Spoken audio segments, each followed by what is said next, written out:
Razaban here for FightHype.com. Surprise us again, the Magic Man, Paulie Malignaggi. What's going on, Paulie? Chilling out. Just here in good old London. We're waiting for Degale-Eubank in a couple of weeks. I was going to say, we're here obviously for Degale's Media Day. I knew you were coming, but I thought you were going to be part of the Showtime team. Yeah. But the reality is that wasn't the intention. Yeah, no, it wasn't the intention. I'm with Team Degale. James is obviously a friend of mine for a little while now. I was also able to work with him for a little bit for the Truex rematch. Obviously assisting Jim McDonald in the corner, assisting Jim McDonald in the camp. This time I'll be assisting Jim McDonald in the corner as well as the end of this camp. I was with James in Miami earlier in camp, and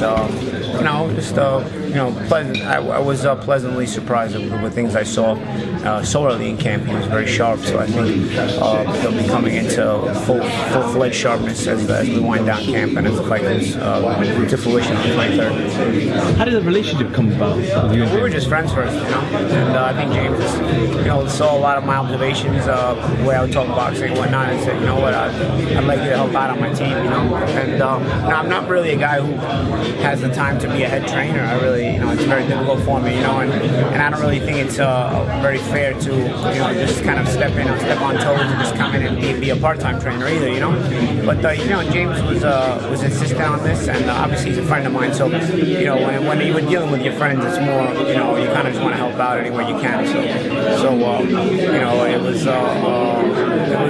something we came to an agreement with, and we were able to get this done.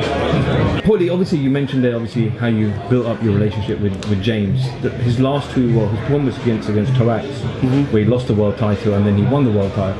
There weren't performances that we've seen where James has been at his best. Why do you think that is? Age a little bit catches up to you, obviously. Sometimes you find a little less things to find your motivation. And also, I thought the rematch with Truex was ruined when Robert Byrd called the cut from a punch instead of a headbutt.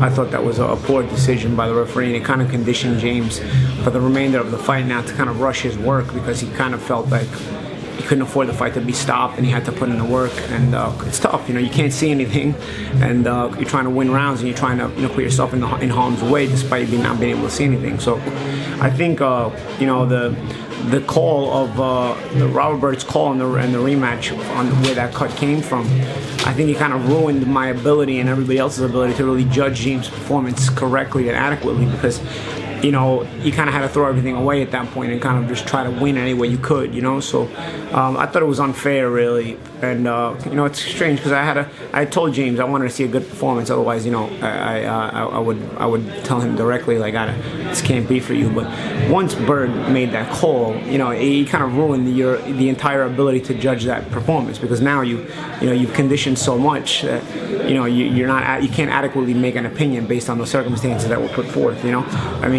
I was very disappointed with the referee job that fight, because I thought Byrd was started out the fight giving plenty of warnings for headbutts, and then he sees a cut and he says it's from a punch.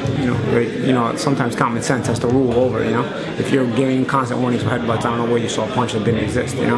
But we got through it, and that was fortunate enough of us.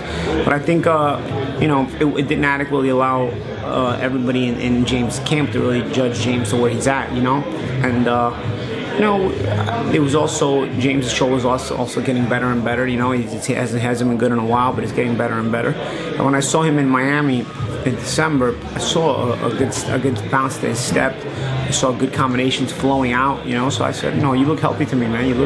I said, you look in good shape considering we're just in December, He said, yeah, the fight got pushed back a little bit here and there, so I was already kind of in training. But he changed the way he conditioned himself a little bit, less running and do more conditioning with other things, and I felt like, James' legs were looking really good in camp, even back in December, better than they had at any point I had seen in the Truex camp, So I think that really helps out, and it also allows you to kind of be more creative with your offense. It allows you to be able to dictate more things inside the ring, and I thought he was rather creative with his combinations as well. His shoulder is good, so I really look forward to this fight. Because I think it's going to be a James DeGale that people haven't seen in quite some time. I'm not, you can't turn back time. Time only goes forward. But I do think James is better than the DeGale people have seen in the last 2 fights, and I think that I don't think he's slipped that much yet. And I think next Saturday night people will come to that realization. Chris Eubank Jr. I was with him 2 days ago in the gym. The 2 times he stepped up against Billy Joe Saunders, obviously he was a lot younger then, and George Groves. More specifically, George Groves, he lost that quite unanimously in everyone's eyes. What do you make of Chris Eubank Jr., first of all? I think Eubank Jr. is a very proud fighter, a very mentally strong fighter. He's got a kind of a late start in boxing, so he doesn't have the pedigree that some of these guys have, but he makes up for it. He has the pedigree in terms of the name recognition. He has the pedigree in terms of the Eubank name, but in terms of having the actual boxing experience, he doesn't have the boxing experience that guys like Groves, Saunders, or even DeGale have had. So the amateur careers and whatnot. So I do think that does go a long way. It doesn't mean that Eubank doesn't have the potential to improve or learn, but sometimes you probably should have started sooner or younger. Having said that, Eubank makes up for it with a lot of mental strength. He really takes that man approach in there, where you're not gonna break him. He's gonna fold you before you fold him, and he really, I think, has a lot of pride in that way. So I don't think you can make it that kind of fight with Eubank. I don't know that Eubank is the kind of guy you want to try to fight head on in terms of a machismo, I'm more man than you kind of fight. We saw Avni Yildirim try that.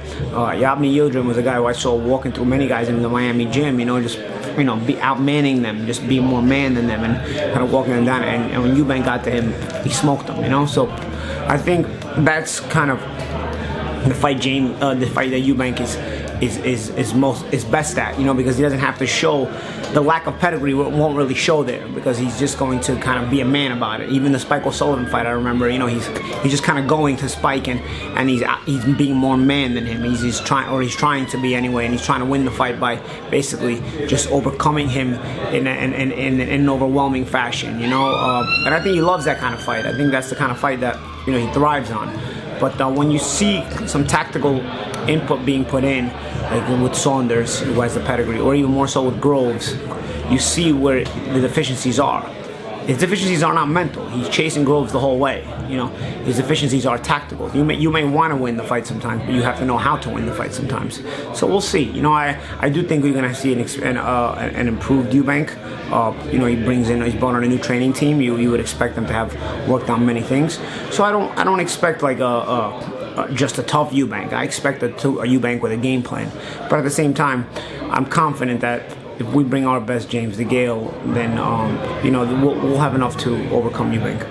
Chris Eubank obviously brought in, as you referred to, his new trainer, Nate Vasquez, who trains at the Mayweather boxing gym under, and he's learned from Jeff Mayweather, Floyd Mayweather Senior. And when I spoke to Chris on Monday, I said, why now? Why did you need a trainer now? And he said, I felt like I needed it now. But as a fighter, an ex-fighter, do you need a trainer from day one? Do you need someone who can progress you over years? It's good to have that relationship with a certain trainer. I've had several different trainers. I do think that sometimes you learn everything you can from one, and sometimes you want to move on. I look at somebody like Alexander Usyk.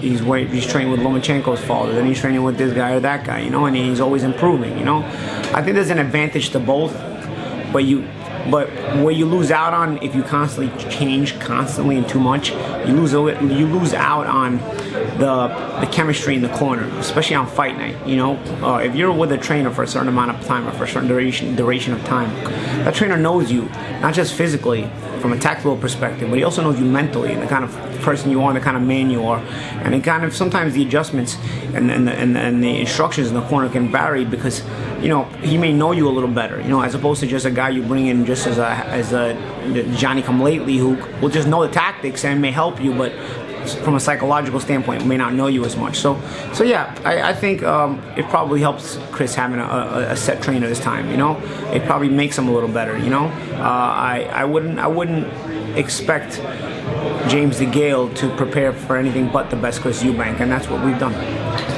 James has put pressure on himself and he said, this is a retirement fight. If I can't beat Chris Eubank Jr., that's it for me. Would you agree? I think when we reach a certain age, that's how we all push ourselves, because when you're young, you're just pushing yourself to greatness. When you're older, you kind of achieve what you're going to achieve, and you're just pushing yourself to keep going, and just don't let the dream end, And so, you're looking for any reasons to motivate yourself, and I think once you get older, the thing that starts hanging over your head is, is it time to hang it up? Is it time to hang it up? So the way you motivate yourself is, I can keep doing it. If I can keep winning, I wouldn't stop. But if I can't keep winning, maybe it's time to stop. So I think it's more of a motivation tactic for James. So it's more of a reason to get up in the morning and train hard and take the approach of passion and not just the approach of this is a job. And I think that's James's way of approaching this in a passionate way, in a passionate manner. Paulie, in other news, it looks like it's an imminent announcement. One of your boys from Brooklyn, Big Baby Miller, looks like he's going to get the Anthony Joshua fight. A lot of rumours circulating last night that June the 1st, I think, was a done deal for MSG. Before we talk about Big Baby, what do you make of Anthony Joshua? Obviously, we knew that Deontay Wilder and Fury were not going to fight Anthony Joshua because they did both decide it was going to be a rematch. Wilder's been very vocal, so has Tyson Fury. But you obviously had Dillian Whyte in play there. That was hoping that if the big two heavyweights couldn't fight Joshua, then he'll be next in line. Dylan's been very vocal on a lot of media channels. He's gone to America on the Pacquiao-Broner fight week, spent a lot of time in media, and he said a lot of things such as they're not making the adequate offers, it's lowball offers, they've decided that they want to fight Big Baby months ago, it was all tactics to avoid us. He even went on, I think, on IFL, and he talked about how he saw 50 million, he was shown that there were 50 million sent to Eddie Hearn. What do you make of that whole kind of scenario? I understand Dillian's frustration. As a fighter who has accomplished so much in the sport in his not long career, Dillian is certainly worthy of a shot at the heavyweight title. When you look at all the things he's done so far, and lesser fighters have gotten shots at heavyweight titles, I can understand the frustration. And it's not fair to him. And he's got to, frankly. In this sport, it's sort of every man for himself, and Dillian's got to be out for himself. And so if Dillian's out for himself, yeah, he's got a right to complain, But of course, the other guys are also out for themselves, and sometimes when they're out for themselves, a lot of things come into play, not just a competitive fight or a competitive opponent, but financially lucrative situations and situations where you can up your marketing level. In this particular situation, Anthony Joshua, who I think is a great fighter, regardless of the fights with Fury and Wilder not being made, I think he sees it as time to invade the U.S. shores, and it's time to get that notoriety in America, and I think everybody comes to that point in their career when they reach a certain level. So I almost can understand Joshua's perspective as well. But of course, that doesn't mean I don't understand Dillian's perspective, But again, this is one of those situations where it's every man for himself, and everybody's looking out for their own best interests, I do notice the common theme with UK fighters coming to America. They love to start out with hotshot New Yorkers, Prince Asim Hamed started out with Kevin Kelly. Amir Khan started out with myself, and now AJ is starting out with Jarrell Miller, who was a hotshot New Yorker, much like in the old school mode of Kevin Kelly and myself. They don't really make New Yorkers like that anymore. New York is sort of going through a new school phase where the old New York is kind of fading out, but some of our boxers are still in that old school mentality, and Jarrell is certainly like that, and even some of the younger New York prospects are like that as well. But I think this might be the last generation where you see these kind of guys, And so they make for great fights. They can fight, and they're also guys who can sell a fight. They have a lot of personality, a lot of pizzazz. And I do think that AJ and Miller is going to be a fun fight. AJ doesn't back away from a tough fight, from a tough situation. He likes to be in your chest. Jarrell doesn't, and AJ doesn't. AJ doesn't mind that. AJ is the kind of guy who actually, if you get in his chest, you're risking that uppercut. So I'm curious to see how tactically this fight's going to be approached. But I do think they're both very macho guys, very confident guys who believe in themselves, and I think it's going to make for a fun promotion because Jarrell's a big talker, much in the old school New York fashion. And we know AJ's not a big talker, but AJ doesn't like to be talked down too. So, I could see some bad blood developing in there, and I could see a very fun fight with some fireworks in there. But hopefully they can both have a lot of respect for each other after, because I could see this fight kind of turning into some bad blood going into it, which, of course, sometimes competition creates bad blood. This is for the heavyweight. This is for all the marbles, the unified heavyweight championship of the world. So, you wouldn't expect anybody to pull any punches. Also announced yesterday by the WBC that Dillian Whyte and Dominic Brazil has been called as a final eliminator for the WBC interim as well. So the winner should face the winner of Wilder Fury. How do you look at that matchup with Whyte and Brazil? Both have only suffered one defeat in their careers. Both defeats came to Joshua. So yeah, I think it's a good fight. I think it's a fun fight. I don't think it's the fight that Whyte was looking for in terms of marketability, but Brazil has quietly, made his own career known since the AJ loss. He's slowly, built himself up as well. I think Dillian has been louder. I think Dillian has made a more of an impact with his wins since he lost to AJ than Brazil has. But at the same time, Brazil has still kept himself in the mix. And like you said, the common denominator is they both have one loss to AJ. So I think it's a solid fight. And sometimes you have to go through these kind of things. And if you're Dillian, as much frustrating as it is, you have to go through these kind of things. And you can't sleep on Brazil, because Brazil is not a guy you want to sleep on, otherwise you'll get beat. So I look forward to watching that fight as well, because it's two hungry guys who are still yet to accomplish what they want. And honestly, if I'm saying this correctly, was AJ a world champion already when Brazil fought or not? Did he defend the IBF title with him after each of them? So Brazil has got a title shot. Dillian has not. So regardless, they're battling for a title shot here. It's going to be announced as well, the rematch, Tyson Fury and Deontay Wilder. Paulie, a lot of fighters have come out and said that Tyson Fury is just completely wrong for Deontay Wilder's style. I'm not sure many people caught up with you post-fight reaction on that. I didn't hear much from you, but what was your reaction? And I know there were two knockdowns, but let's look at the whole fight in perspective. I thought Wilder won I thought Fury won the fight. I thought Fury won the fight pretty handily, actually. 1 round, 2 rounds. I thought Wilder won 3 rounds. Let me get this out of my pocket. I thought Wilder won. I thought Wilder won 3 rounds. I thought he got 2 knockdown rounds, and I believe I gave him round 2. I believe I gave him round 2. But I thought he needed to make a lot of adjustments that he was not able to make, Wilder. And I thought Fury was really controlling the fight, controlling the tempo, controlling the kind of fight they were fighting. And I think it's important that if anybody has to make certain adjustments in this fight, I think it comes down to Wilder needing to make more. He's got to figure out a way to make his jab work. Not that his jab didn't work, because obviously we saw the bloody nose on Fury, and obviously those were the Wilder jabs. But one jab can do that. One jab can open up a bloody nose. So it's not like it was a consistent enough jab. I thought Fury's jab was actually more in control, and it showed a more dominance in it, and it allowed Fury to kind of control the real estate of the fight, And I think that's definitely one of the things that Wilder needs to be able to make adjustments on. Is his jab, among certain other things. But I do look forward to the fight, and I do look forward to seeing what adjustments are made, because obviously if Wilder makes adjustments, then Fury's going to have to make adjustments back if he's going to be able to be in that fight. So it'll be interesting. Obviously Fury lost and shredded massively, lost a lot of weight. He's going to come in looking even leaner and better. So is Tyson Fury just going to come in a better person, and Wilder's the one that's going to have to make far more adjustments? I don't predict anything with Tyson Fury. I don't even predict him to lose the first fight. Everybody's always saying, like, what are you predicting for that fight? And I was like, it's hard to make a prediction in this fight, honestly. Yeah, a cool head would tell you that Wilder should win that fight going into the first fight. But have we learned to underestimate Fury, not to underestimate Fury after the Klitschko fight? Where he didn't really show you anything before that fight, and then he dominated Klitschko. Prior to the Wilder fight, it was the same thing. He hasn't shown us anything, but don't count him out, because look what he did to Klitschko. And sure enough, he was a guy who we shouldn't have counted out. So I don't, just like I say that though, you don't know if he's going to show up in the opposite way either. We're saying, okay, he's going to show up in better shape, he's going to show up more motivated. Is he? I don't know. Like you hope so, right? You want to see the best of both of these guys. I think they owe it to themselves to bring their best out on each other.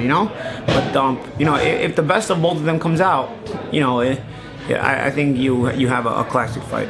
Who's the best heavyweight in the world? Based on what I've seen so far, I'd say Tyson Fury. I say Tyson Fury right now. I thought he won the first Wilder fight, and I think he's he beat Klitschko at a time where Klitschko was a reigning champion and undefeated for 10 years. Not that AJ's win over Klitschko gets diminished, but AJ took on Klitschko after that, and AJ also, although it was a more fun fight, struggled more with Klitschko. These are all top-level heavyweights. Just because you say one is the best doesn't mean you're saying the other two are not good fighters. And I wouldn't want anybody to think that I'm saying anybody's not a good fighter. I think the heavyweight division is fun right now because you have the sort of a three-headed monster with Fury, Wilder, and Joshua, but you also have guys hanging off just on the edge, like White and Luis Ortiz and even Brazil, that are just on the outskirts looking in, that can also, on any given day, may be able to pull off an upset against any of the top guys. This is by no means the Klitschko era where the guy was so good and so dominant that nobody could touch him in his prime. I don't think anybody's as good as Klitschko was in his prime, but at the same time, it doesn't mean these aren't great fighters or fun fighters to watch. Paul, is there such thing known as a lineal champ? I don't know. Is there? Because people say Tyson Fury is the lineal champ. He's the man who beat the man. Yeah. It's fun for fans to talk about, I guess. I don't really. There's a whole value.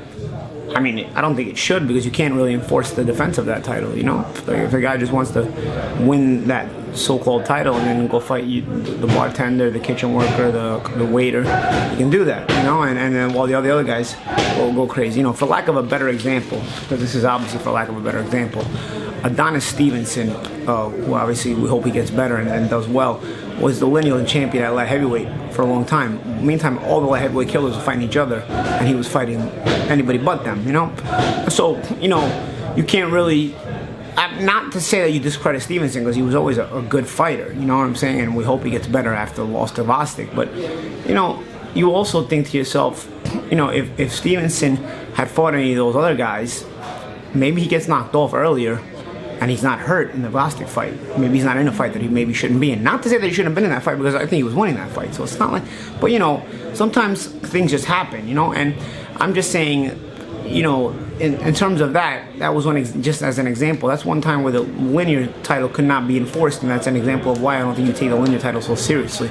But yeah, it's something you talk about. It's something that you discuss, and it's especially for fans, even for media. It's a fun discussion, but I think you hold it with a grain of salt because it can't be enforced. Well, just ending with yourself. Obviously, I've got to ask you the question. I think a couple of weeks ago, your close friend, Connie, my buddy Connie. Connie, call him Connie now. Yeah. You put an Instagram post out about you. I remember speaking about it on WhatsApp. Yeah. And then you responded, and then more recently his right hand man or one of his friends, Artem Lobov, he put a tweet out. What did he say? He said something along the lines of, Malignaggi and Khan, I'm ready to go next Saturday. Where are you at? I don't know if I can make weight next Saturday. I don't know. What weight does he want to fight at? No. I don't know. I've said in a few interviews, I don't want to talk about Conor too much, because I think he gives himself hand jobs to me discussing his name. I really think this guy has a sexual fetish for me, because he doesn't fight me, he doesn't release the video, but he'll mention me every few months just to kind of get the ball rolling again when he sees it dying down. So I think I'd rather not discuss Connie McGregor, because I don't want to get him sexually aroused at the thought of Malignaggi talking about him. Because this is obviously what this was about. This was never about fighting. This was never about us actually competing with one another or anything like that. I think this was just his little sexual fetish that he was hoping that maybe I would go the same way. And sadly, I don't. But hopefully he can come to grips with it, with his own sexual closeted issues, and come out of the closet. Because in 2019, the showman that he is, he can come out of the closet with a cartwheel or a handstand and announce it to everybody, and people will praise him. And he needs some positive press right now. He hasn't had any positive press, so you can do that, and it's good. But unfortunately, I won't be joining him in that discussion, and I have my own sexual preferences, and they're not Connie McGregor. but that's my issue. That's it. I don't want to discuss it for that reason. You know, I think this is more him still getting himself aroused more so than it is about a fight. Because he obviously doesn't want to fight. He doesn't want to release the footage unedited, and he doesn't want to do anything. And you know, I think at this point, if you still believe any of that footage, you have to be an utter moron. You know, because you know we've discussed it over and over again, and you have to be quite stupid to think anything but him getting his ass kicked happened that day. You know, and if you don't, you know, it's like I can't help you. I know Eddie mentioned once in an interview that he would love to promote that fight. Has there been any discussion with anybody about that fight? No. Never? No. It's just online? They've been just hearsay rumors and whatnot. Nothing crazy. You can't really promote a fight off of 6-8 seconds of footage. You know, it's you can't really promote a fight like that. I mean, I guess you can because there's been a lot of trash talk and there's enough idiots that think he got the better of me, but I don't think you can promote a fight with that. You know, there's just too much time that he's so unwilling to show you from that session that you kind of have common sense will tell you, wow, this isn't even close. Like, this is all he had, like, out of 36 minutes. Like, this obviously wasn't even competitive, you know? So if you common sense it, you probably can't even sell a fight because he hasn't shown you enough, you know? So regardless, there is no fight because, you know, he knows the reason he hasn't shown enough, and obviously that's probably going to be the reason he wouldn't go that way anyway. But so like I said, the fact that he keeps mentioning it is probably more his own closeted demons than anything else, and I hope he's able to come to grips with that someday. What was your reaction when you heard about the fines? Obviously, Khabib $500,000, a 9-month ban, and Conor 6-month ban with $50,000 fine. I thought it was a bit harsh, to be honest with you. I thought it was a bit harsh, but you know, it's not my issue to go that way. You know, to get involved with what the commission's decisions are. Having said that, I'm allowed an opinion, and I think when you're allowed an opinion, you know, you have. Just because Khabib stayed calm throughout all the disrespect he was given and shown prior to signing the fight and then after he signed the fight, doesn't mean that Conor shouldn't have been given the same kind of punishment, because all Khabib did was one reaction after the fight. You know, Conor did this for almost a year, you know, to Khabib, you know, talking about his family, religion, culture, attacking the bus, all this stuff. Khabib did something for, 20 seconds? You know, the fight ended and it was maybe a 20-second attack. In my opinion, it was way overboard. The fine and the contradiction to the way they treated McGregor and the way they treated Khabib is way overboard. And I thought it was totally unfair to Khabib. But, you know, that's what the commission's decision was, and that's it. But I think when you use this kind of judgment, you have to use common sense, and especially when you're a man on the panel, you have to be a man on that panel and look at it like a grown man would. And I don't know what kind of men are on the panel at the Las Vegas Commission to come up with that kind of decision, but it is what it is. What do you make of Khabib as a person? Because obviously, if he was to fight Conor again in a rematch, Khabib will make a lot more money. But he just sat back and said, I'm not interested in fighting Conor. I've beaten him. Khabib is probably one of the most principle-based human beings alive. You know, like, you know, even no amount of money can even change him, and that's crazy because everybody usually has a price. Like the old $1 Million Man used to say in the old wrestling federation, World Wrestling Federation. You know, you usually, you know, you try to stand on your principles. Yeah, Ted DiBiase, you know, you'll try to stand on your principles to a point, but everybody has a price, you know, where maybe they'll change over, you know, and you know, for some people it's higher than others, but, you know, sometimes you come to a fork in the road and you're like, man, I kind of may have to make this decision instead of this decision that I wanted to make because of, you know, financial situations. And Khabib is like one of the rare super principle-based guys that no matter what, you know, he's gonna go with what he's saying, you know.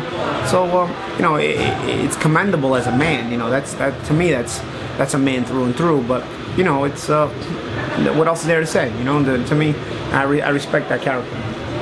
Well, it's funny. I thought to ask you Saturday. We just saw Gervonta Davis back in action after almost a year out of the ring. Next superstar in boxing. Can you see superstar status? It's possible. You know, he's got to keep impressing, and he keeps doing the impressing. I think Gervonta has a bright future. Paulie, pleasure as always, my man. Enjoy your stay. All the best of luck in camp with James DeGale. We'll catch up with you soon. Yes, sir. James DeGale. Paulie Malignaggi for FightHype.com. Thank you very much.